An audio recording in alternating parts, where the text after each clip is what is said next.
ঋতব্রত বন্দ্যোপাধ্যায় এবং সন্দীপন সাহার সঙ্গে যে বিদ্রোহী বিধায়করা রয়েছেন তাদের মধ্যে অন্যতম হচ্ছে রেয়াত হোসেন সরকার, এবং আমার সঙ্গে তিনি আছেন। যে এই যে বিদ্রোহী বিধায়ক তাদের সঙ্গে আপনি যোগ দিয়েছেন, কারণটা কি? এত অনাস্থার কারণটা কি? দেখুন, প্রথমেই আপনাকে বলি, আমরা কোনো বিদ্রোহী বিধায়ক নই, ঠিক আছে। এই সিস্টেমটা যে এলোপির যে সিস্টেমটা, সেটা কোথাও থমকে গেছে কোনো জটে।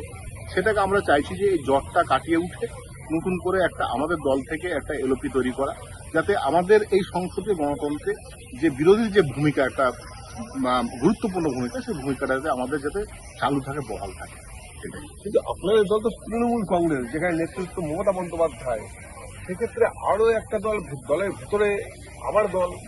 দেখুন, দলের ভেতরে দল না, মূলত যে বিষয়টা হচ্ছে যে দেখুন, আমরা তো নেত্রীর কথাতেই কিন্তু আমরা কিন্তু এলপি শোভনদেব চট্টোপাধ্যায়ের পক্ষেই কিন্তু আমরা সিগনেচার করেছিলাম। একটা জটিলতা বা জট একটা যখন বেঁধেছে, তখন আমরা চাইছি একটা সিংহভাগ বিধায়ক যে এই জটটা কেটে নতুনভাবে একটা এলপি আবার তৈরি হোক, এটাই হচ্ছে মূল উদ্দেশ্য। মানে বর্তমান যে পরিস্থিতি, তাতে দেখা যাচ্ছে 58 জন বিধায়ক আপনাদের সঙ্গে রয়েছে, এবং এখানে নতুন করে বিরোধী দলনেতা তৈরি হচ্ছে নাকি আপনাদের মধ্যে, এবং মুখ্য সচিব তৈরি হচ্ছে। সেক্ষেত্রে কি বলবেন, আপনার খুশি? দেখুন, আমরা তো তৃণমূল কংগ্রেসের সঙ্গেই আছি এখনো পর্যন্ত। আমরা তৃণমূল কংগ্রেসের থেকে বাইরে কোথাও যাইনি, এবং আমাদের নেত্রী মমতা বন্দ্যোপাধ্যায়, তাঁর পরামর্শ, তাঁর নির্দেশ মেনেই কিন্তু আজকে আমরা আগামী দিনে আবারও চলার পথ যাতে আমাদের সুগম হয়, সেই রণকৌশল যাতে তৈরি হয়, সেটার দিকে আমরা কিন্তু চেয়ে আছি, চেয়ে থাকবো অবশ্যই। নেত্রীর আদেশ, নেত্রীর নির্দেশ শিরোধার্য। কিন্তু আমরা চাইছি যে এই জট, এলোপির যে জটটা, এই জটটা কাটিয়ে উঠতে পেরেছি, এটাই আমাদের কাছে বড় একটা বিষয়। কারণটা হচ্ছে যে দেখুন, আমাদেরকে মানুষ ম্যান্ডেট দিয়ে কিন্তু পাঠিয়েছি আজকে বিধানসভায়। সেই জায়গায় দাঁড়িয়ে আমরা চাইবো যে আমাদের এলাকার উন্নয়ন থেকে শুরু করে সব দিকটাই কিন্তু আমাদের মানুষের কাছে পরিষেবাটা পৌঁছে দিতে হবে। আপনি তো আজকে যে প্রশাসনিক বৈঠক হয়েছে, এবং সেই প্রশাসনিক বৈঠক তো যেহেতু আপনার যে কেন্দ্র, অর্থাৎ আপনার জেলা অংশ নিতে পারেনি, হয়তো আপনি জাননি, কিন্তু প্রশাসনিক বৈঠকে অন্যান্য বিধায়করা গিয়েছে তৃণমূল কংগ্রেসের, এক্ষেত্রে কি বলবেন?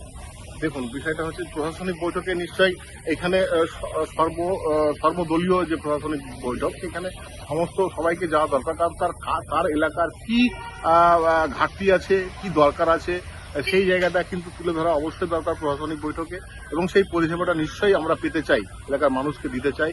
এবং সম্ভবত আগামী 12 তারিখ আমাদের প্রশাসনিক বৈঠক অনুষ্ঠিত হবে, সেই জায়গায় আমরা নিশ্চয়ই ডাক পেলে আমরা সেখানে যাব।